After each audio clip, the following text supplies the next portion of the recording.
Hey, what's going on, guys? It's me, Trained Man, and welcome back to the edge of the gorge, where we're doing just sort of fiddly bit stuff for most of this episode. I think we move on to some bigger tools and maybe even some trees at a later point, but until then, we're going to be doing a lot of tweaking with the very, very small fine adjustment tool. And just sort of sorting this out so that we don't have a lot of jagged edges for when I go to texture it. Anyways, so this is one of the areas that I can be a little bit more, be a little bit more careful with, I guess is the right word for it. I don't know, just spend more time perfecting.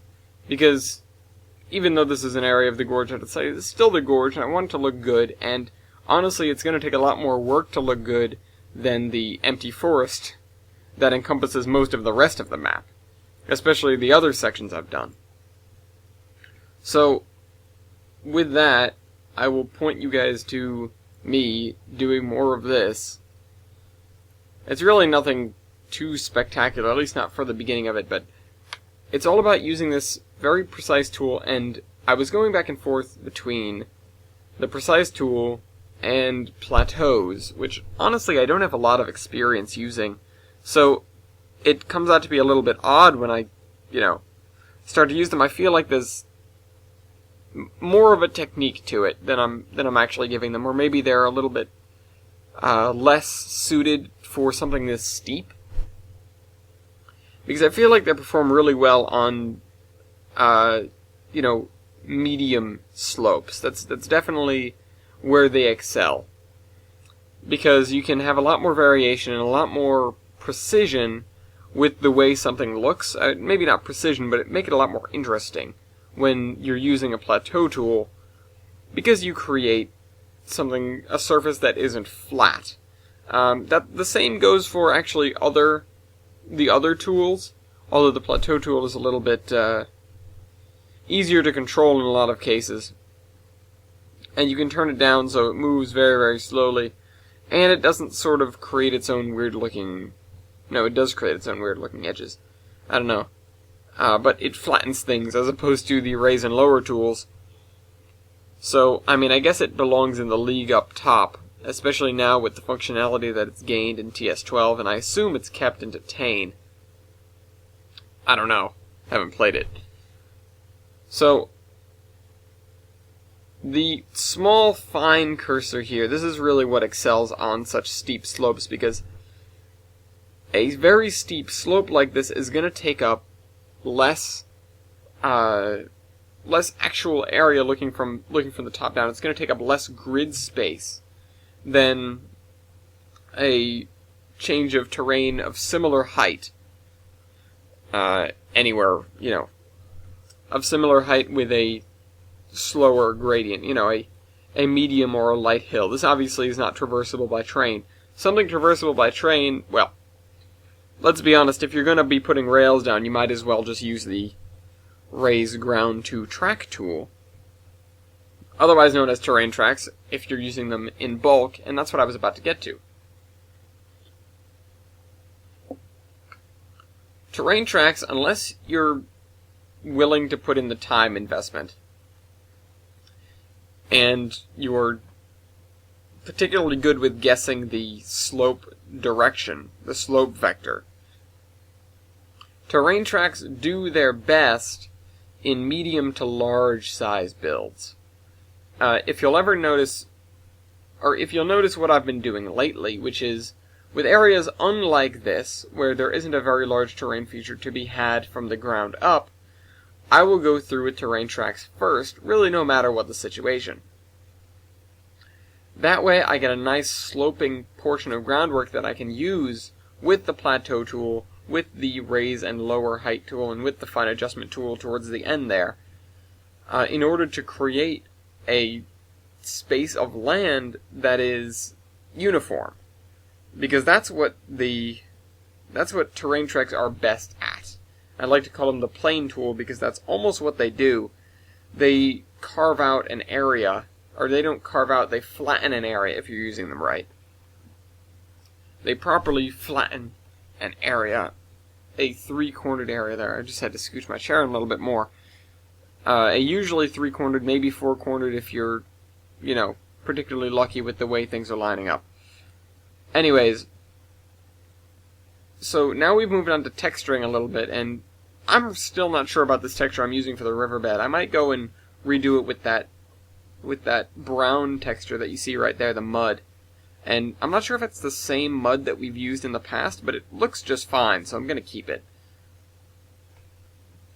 Of course, I believe last episode we added that hill there to, of course, explain why the train tracks do a little back and forth.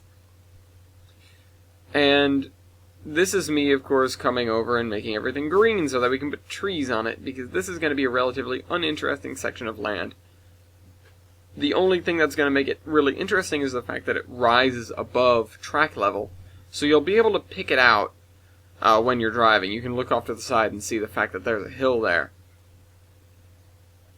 And with the way trees are, you'll notice, of course, if you're looking through a forest at a mountain, from a level that is at or below treetop height, you will see the trees first.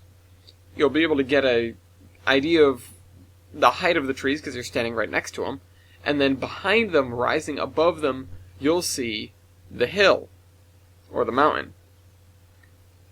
The thing this does is it makes whatever's in the background look bigger than it is, because it's, what is it called? It's forced perspective. If there's something that's relatively small in the background, but it's superseding something you know is fairly large in the foreground, your brain assumes that it's much larger and farther away. So, in a lot of these cases, I've made a hill, and the hill is kind of small, or, it's something maybe you wouldn't feel like hiking the top of if you didn't know there was a good reason to do it, or, if you're not a hiker. Some people hike to anything just because it's there, and frankly, go for it, guys. But I'm not, and you'll see this hill in the background, which obviously looks like, or rather is just a hill, but done right, it can look like a mountain. Not too many of the hills here have actually done that, and that really wasn't the aim of them anyways. If I want to build something really big, I go and build something really big. I can settle for these sort of mediocre hills dotting the landscape, because the mountains, as you know, are much bigger than something you can encapsulate in a 6-kilometer view from a railroad track. So, what I've done essentially is made a bunch of hills and made it clear enough, due to the fact that the elevation of the terrain is changing, made it clear enough that this hill that you're going over, that there are these hills and they're on top of a mountain that you're going over. It's multi-tiered terrain.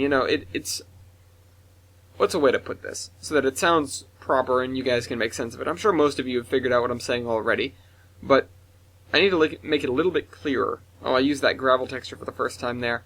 I found this green as a good sort of, almost as a blend between that very, very green that we're using here and the rock that we're using as the regular exposed stone, the not so steep sections. I might go around and sprinkle that gravel texture, but anyways, let's get back to the point. There is going to be a really, really large mountain that we're going to have to deal with. I'm not quite sure how I'm going to go about that, because I'm not sure where it is entirely. It's going to have a railroad that goes to the summit of it, so that's going to be its own bit of trouble, and obviously is going to make me construct most of the mountain anyways. So, basically we've got to take this empty space that is to the north of this pass here, and to the south of the old pass, which will be built in good time, and turn that into a giant mountain. That is what we're working to get by. The railroad went so far north to dodge it because they didn't know how to get past it or through it or around it. So they went that far north to dodge this giant mountain. Later they found this other path through. Later they found this other path lower, and they found another one which was steeper. The kind of thing where they didn't think it was possible to do that kind of grading and wind their way really tight up what's on the other side of Summit here. And it ended up working out. The original pass wasn't particularly steep. It wasn't particularly difficult in any means, but it was way out of the way. So you dodged all the way north. You ran through this whole thing of probably lots of S-curves and things like that. Maybe no switchbacks, but maybe I'll leave some remnants of such. Probably a couple of good-sized tunnels, which would have taken a significant amount of time to build. Or maybe I'll go the other route with it. Maybe I'll say that, of course, it was just a simpler, easier path, and the only reason they don't use it anymore is because it's inefficient. And that can be fairly easy. Once again, I can wind in the S-curves and sort of the double backs and things of that sort, because it would make sense that this railroad is winding its way up the hill almost sort of lazily, just to get to the other side, not trying to stress the locomotives or anything, because this was built very early on. It's not...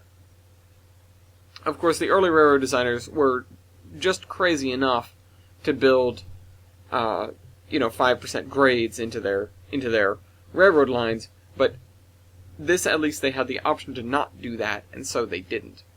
It was the kind of thing where they knew the passage didn't have to be swift, but it had to haul a lot of materials, and therefore they made this sort of windy line. Once again, just saying this out loud may be prompting me enough to go ahead and make a secondary sort of line that weaves through there and is much, much steeper than the other one, just like what we've got here.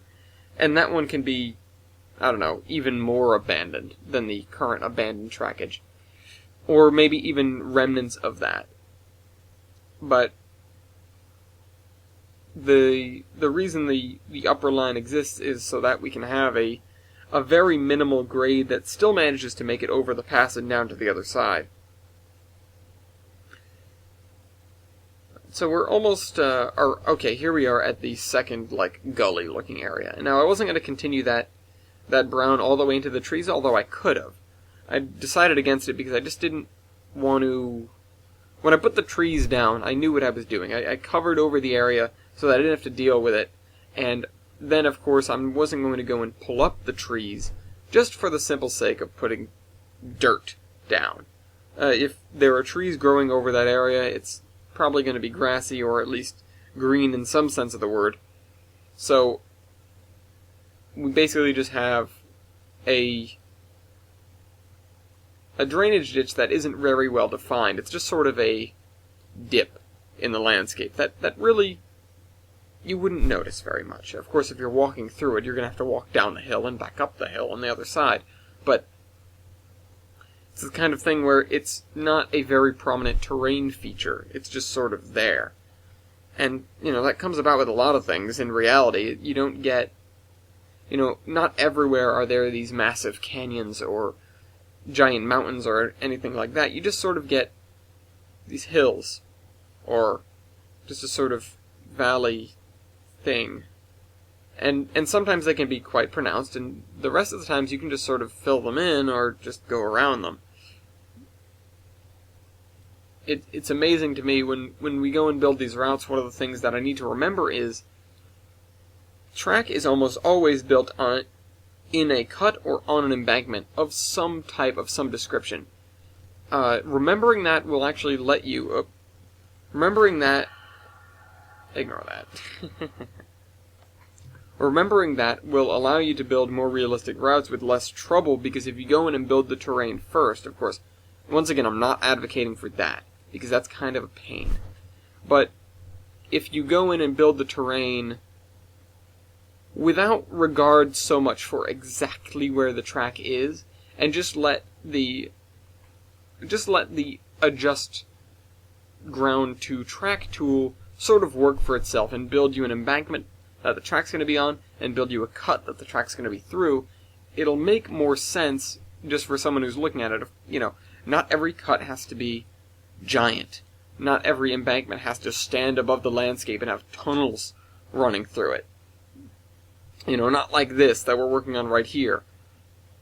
Sometimes they can just be sort of mundane, and those kind of things will add a lot to your layout in the end, or route in the end, because it adds an air of reality. Hope you guys enjoyed the video. Trainman out.